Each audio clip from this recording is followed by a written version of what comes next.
السلام علیکم ورحمۃ اللہ وبرکاتہ۔ میرے محترم بزرگوں اور بھائیوں، اللہ تبارک و تعالی نے ہمیں اور آپ کو جو زندگی بخشی ہے، یہ اللہ تبارک و تعالی کی بہت بڑی نعمت ہے،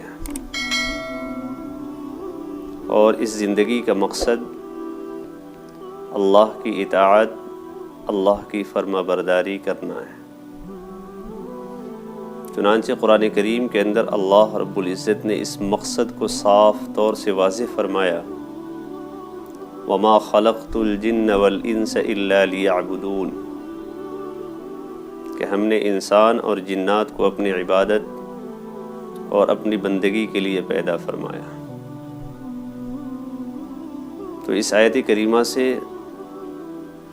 یہ بات معلوم ہوئی کہ انسان کی زندگی کا اصل مقصد اللہ کی بندگی کرنا ہے، اللہ کی عبادت کرنا ہے، اور عبادتوں میں سب سے اہم اور افضل عبادت نماز ہے، کہ ایمان کے بعد سب سے پہلی چیز جو انسان کے اوپر فرض ہوتی ہے وہ نماز ہے، اور نماز کی کنجی طہارت ہے۔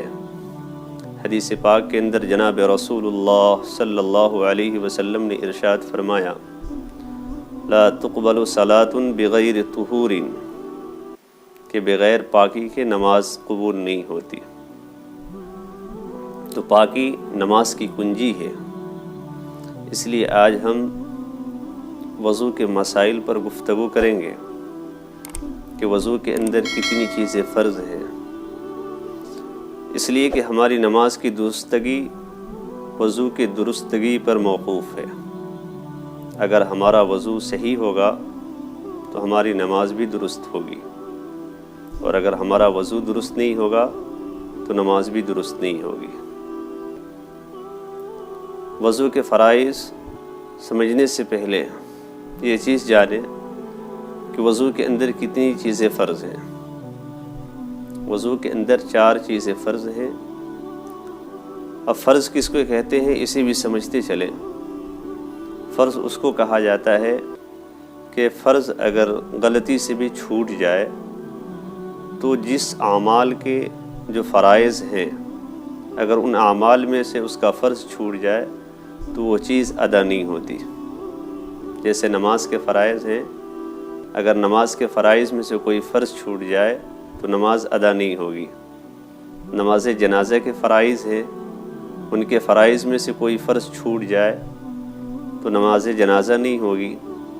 تیمم کے جتنے فرائض ہیں، ان فرائض میں سے کوئی فرض چھوٹ جائے تو تیمم نہیں ہوگا۔ ٹھیک اسی طریقے سے جو وضو کے فرائض ہیں، وضو کے فرائض میں سے اگر کوئی چیز چھوٹ جائے تو ہمارا وضو مکمل نہیں ہوگا، اور جب وضو نہیں ہوگا تو ہماری نماز بھی درست نہیں ہوگی۔ اس لیے یہ بہت اہم مسئلہ ہے۔ تو سب سے پہلی چیز سمجھیے کہ وضو کے اندر 4 چیزیں فرض ہیں۔ نمبر 1، چہرے کو دھونا۔ اس کی دلیل قرآن کریم کی آیت ہے جس کے اندر اللہ رب العزت نے فرمایا، یا ایھا الذین آمنوا اذا قمتم الی الصلاۃ فاغسلوا وجوہکم، کہ ایمان والو جب نماز کا ارادہ کرو تو اپنے چہرے کو دھو۔ تو چہرے کا دھونا وضو کے اندر فرض ہے۔ اب سوال یہ ہوتا ہے کہ چہرے کا شمار کہاں سے کہاں تک ہوتا ہے؟ تو جہاں سے بال نکلتا ہے، پیشانی کے بال سے لے کر تھوڑے کے نیچے تک، ایک کان کے لو سے دوسرے کان کے لو تک، یہ پورا چہرے کے اندر شامل ہے۔ وضو کے اندر ان تمام اعضاء کو دھونا، ان سارے پورے چہروں کو دھونا وضو کے اندر فرض ہے۔ چہرے دھونے کے اندر اس بات کا بھی خیال رکھا جائے کہ اگر چہرے کے اوپر داڑھی ہے تو داڑھی 2 طرح کی ہوتی ہے۔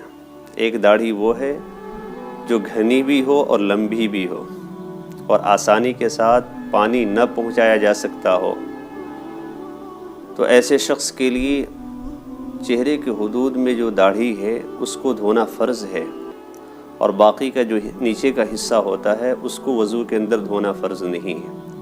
اور جن کی داڑھیاں چھوٹی ہیں اس کے لیے حکم ہے کہ وہ داڑھی کو رگڑ کر کے پانی جڑ تک پہنچائے۔ اگر ایک بال کے برابر بھی خشک رہ گیا، سوکھا رہ گیا تو وضو درست نہیں ہوگا۔ تو نمبر 1 پورے چہرہ کو دھونا۔ وضو کا دوسرا فرض ہے دونوں ہاتھ کے انگلیوں سمیت دھونا۔ اس کی دلیل قرآن کریم کی آیت ہے جس میں اللہ نے فرمایا وَأَيْدِيَكُمْ إِلَى الْمَرَافِقِ کہ اپنے دونوں ہاتھ کے انگلیوں سمیت دھو۔ ہاتھ دھونے میں اس بات کا خیال رکھا جائے کہ اگر انگلیوں کے اندر انگوٹھی ہے تو انگوٹھی کو اچھی طریقے سے ہلا کر پانی نیچے تک پہنچائے۔ اگر پانی نہیں پہنچا اور بال برابر بھی خشک رہ گیا تو ہمارا وضو مکمل نہیں ہوگا۔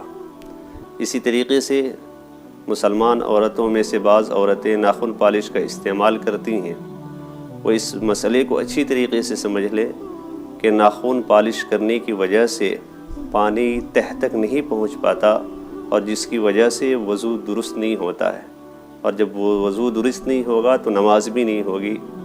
اس لیے مسلمان عورتیں ناخن پالش سے پرہیز کریں۔ وضو کا تیسرا فرض ہے پورے سر کا چوتھائی سر کا مسح کرنا۔ اس کی دلیل قرآن کریم کی آیت ہے جس میں اللہ نے فرمایا وَامْسَحُوا بِرُؤُوسِكُمْ کہ اپنے سر کا مسح کرو۔ تو پورے سر کا مسح کرنا یہ سنت ہے اور چوتھائی سر کا مسح کرنا یہ فرض ہے۔ چوتھا فرض ہے دونوں پاؤں ٹخنوں سمیت دھونا۔ اس کی دلیل قرآن کریم کی آیت ہے، اللہ نے فرمایا وَأَرْجُلَكُمْ إِلَى الْكَعْبَيْنِ کہ اپنے دونوں پاؤں ٹخنوں سمیت دھو۔ تو یہ وضو کے 4 فرائض ہیں۔ نمبر 1 پورے چہرہ دھونا، نمبر 2 دونوں ہاتھ کی انگلیوں سمیت دھونا، نمبر 3 چوتھائی سر کا مسح کرنا، نمبر 4 دونوں پیر ٹخنوں سمیت دھونا۔ امید ہے کہ آپ کو یہ مسئلہ اچھی طریقے سے سمجھ میں آ گیا ہوگا۔ اگر آپ کو یہ ویڈیو اچھی لگی، پسند آیا تو شیئر کرنا نہ بھولیں۔ السلام علیکم ورحمۃ اللہ وبرکاتہ۔